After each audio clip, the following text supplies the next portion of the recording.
Olá, está terminando o 6 de janeiro, dia de Reis.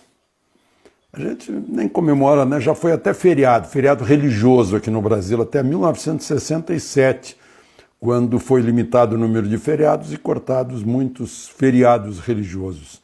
Agora eu lembro da minha infância, minha adolescência, em Estrela, no Rio Grande do Sul, os ternos de reis, as pessoas cantando reis de casa em casa, meu pai recebendo, abrindo as portas, né? Eles cantavam porta aberta e luz acesa é sinal de alegria. Aí minha mãe preparava alguma coisa, meu pai oferecia as bebidas, saíam daí cantando agradecimentos e um para outro, né? Aí eram amigos, eram pessoas mais pobres, né? É muito autêntico, né? Eu imagino que nesse Brasilzão real aí do interior, né, deve ter muito ainda, né? Mas a gente vai perdendo pouco a pouco, né? É uma pena. Na América Espanhola, eu que trabalhei anos na Argentina, dia 6 é dia de receber os presentes, né? Lembrando os reis que trouxeram ouro, incenso e mirra, o Gaspar, o Belchior e o Baltazar. Agora eu vejo até o Natal, aparece muito o bispo, né? O bispo Nicolau, que virou Papai Noel porque a gente copiou da França, né? Agora aparece o bispo e não aparece o aniversariante, né? Agora eu falei em copiar, né? Pois é, em lugar da festa de reis, o que a gente está importando? Halloween, né? Não é mais chegar na casa e cantar, é ameaçar, olha, me dá guloseimas, né?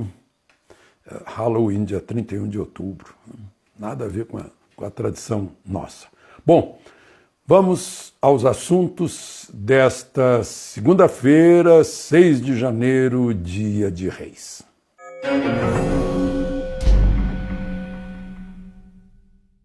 Em primeiro lugar, um pedido de desculpas, né? Eu cometi um engano, eu troquei a base de onde os americanos partiram para o local em que eles agiram, né? Falando aí da morte do Osama Bin Laden, né? Os americanos saíram do Afeganistão, de uma base deles no Afeganistão, e invadiram o Paquistão à noite e mataram o Bin Laden, ainda perderam um helicóptero lá, está tudo isso contado nesse livro aqui, né? E aliás, por coincidência, eu digo para vocês que eu errei porque não há dia fácil, né? A gente, mesmo sabendo, a gente comete enganos. Agora, eu falei em Paquistão, vamos falar aí do Irã, né? Está todo mundo preocupado. Irã saiu do acordo nuclear lá de trás, né? Nunca obedeceu esse acordo nuclear de enriquecimento de urânio. Também nunca, as pessoas que entendem do assunto sabem que eles não vão chegar a produzir um artefato nuclear, né? Já tentaram uma vez, Israel foi lá, destruiu, né? Então, Israel luta pela sobrevivência, né? E deve estar muito atento, né? Então, eu acho que por aí não é a preocupação do mundo, né? Aliás, se houver, né, tem uns catastrofistas aí de plantão falando pode haver uma grande guerra, né? Não vai haver não. Podem ver. A China fez alguma condenação à morte do Soleimani? Não fez. A Rússia fez? Não fez. Falaram, né? Olha, calma, senta que o leão é manso, né? Foi mais ou menos isso. Por quê? A China tem interesses com os Estados Unidos, a Rússia também tem, né? E mais do que isso, né? Vocês lembram quando os russos entraram lá na Ucrânia e tal, os Estados Unidos deixaram. Não era zona de influência americana. Os chineses agora em Hong Kong, né? Está havendo algum protesto do governo americano? Não, também. Então, as potências hegemônicas se ajustam, né? Então, não vai haver essa guerra que começaria num dia e terminaria no mesmo dia, né? Horas depois. Aliás, terminaria com tudo, né? Bom, então, vamos com calma, né? Vamos com calma. O próprio Brasil agiu com calma para para não perder o mercado iraniano, né? O mercado americano é o principal do Brasil. Agora, as autoridades brasileiras passaram o dia reunidas para prevenir aí preço de petróleo. Agora tem outra coisa, né? A gente tem petróleo também, né? Se o preço levanta, nós também levantamos o preço do nosso petróleo, do nosso pré-sal, que se torna ainda mais rentável, né? Porque não custa barato tirar petróleo lá do fundo do mar. Barato é tirar petróleo das areias lá do Oriente Médio, né? Isso sim. Bom, o Venezuela, né? Anotei aqui para não esquecer.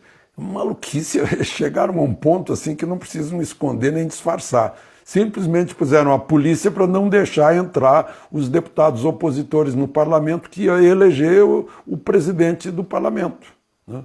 É a mesma coisa que o governo aqui no Brasil cerca o Congresso Nacional, diz, olha, só entra quem for favorável ao governo, quem for votar contra não entra, né? Foi mais ou menos isso que fizeram lá. Portanto, não dá para reconhecer, e o Brasil não vai reconhecer o resultado dessa eleição lá e continua reconhecendo o Guaidó, né, que é uma força de oposição, como representante do Estado venezuelano, né?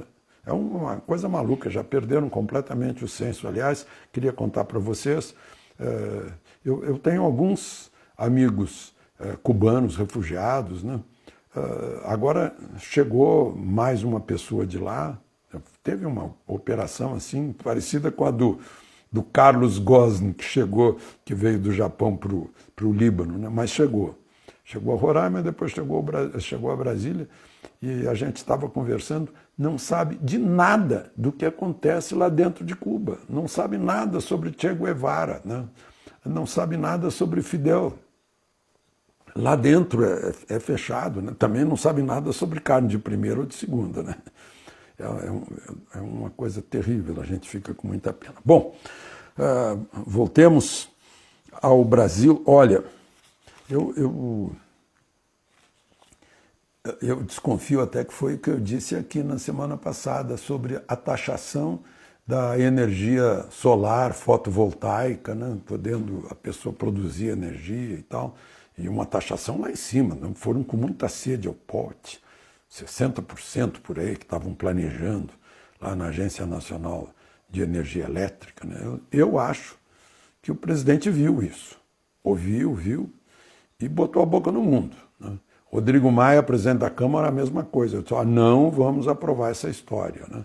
E a ANEEL também parece que sentiu, né? Então, quem estiver produzindo a sua energia é um benefício. Gente, se o Brasil crescer, digamos, 3%, 4%, não vai ter energia, né?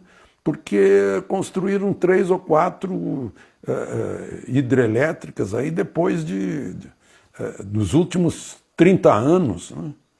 O pessoal é muito imediatista, né? O estadista é aquele que pensa no futuro, pensa longe, pensa no longo prazo, não pensa só no seu governo, né? Pensa no país. Mas aí não. E agora a gente já fica sabendo que tem 200 mil pessoas já operando com isso. Está recém começando. Mas nesse Brasil de solo abundante, né? Ventos abundantes, marés que podem produzir energia, né? A gente tem um potencial aí imenso, né? Infelizmente a gente está perdendo a corrida para o álcool, né? Do álcool, né? Que começou há quase 40 anos e estão aí falando em eletricidade, carro elétrico, mas não carro a álcool. Bom, e por último, a seguradora Líder me pediu para dar a sua posição também a respeito de um fato que eu comentei aqui, que o ministro de plantão no Supremo, dando ganho de causa a parte que não aceitava a redução tão drástica do DPVAT, né, de R$16 para 5, né, por exemplo, confirmou que esse ano vai custar a mesma coisa que no ano passado. E a seguradora, que engloba essa questão diz o seguinte, né, que de 2019, contrariando estudos técnicos, optou-se por subsidiar o valor pago pelo proprietário do veículo, que já estava subsidiado, né? E que o valor acumulado em reservas técnicas é consequência da eficiência da administração do consórcio do seguro DPVAT, né? E o combate às fraudes. Eu andei vendo aí, as fraudes chegaram em 2018 a quase 70 milhões, né? Sujeito falsificando o acidente. Depois diz mais o seguinte, que a indicação de uma redução para 2020 desconsiderou estudos autuariais da SUSEP, da seguradora líder,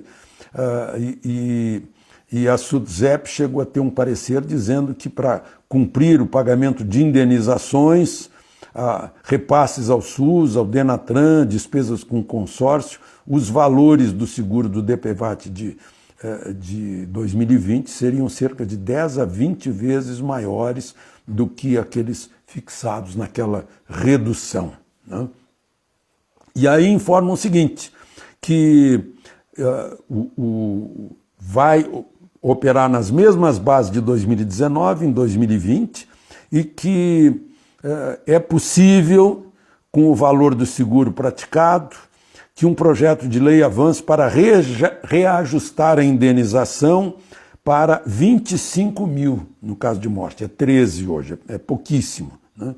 E também indenização para a cobertura do seguro de despesas médicas suplementares que não são reajustados há 12 anos. Né? Agora, a propósito de eficiência na administração, eu vejo nas notícias de hoje que a SUSEP teria denunciado aí despesas irregulares de 20 milhões, inclusive uma festa para funcionários da seguradora líder que custou 274 mil reais, né? E a seguradora justifica dizendo que era para o óbvio congraçamento dos funcionários que operam essa questão toda.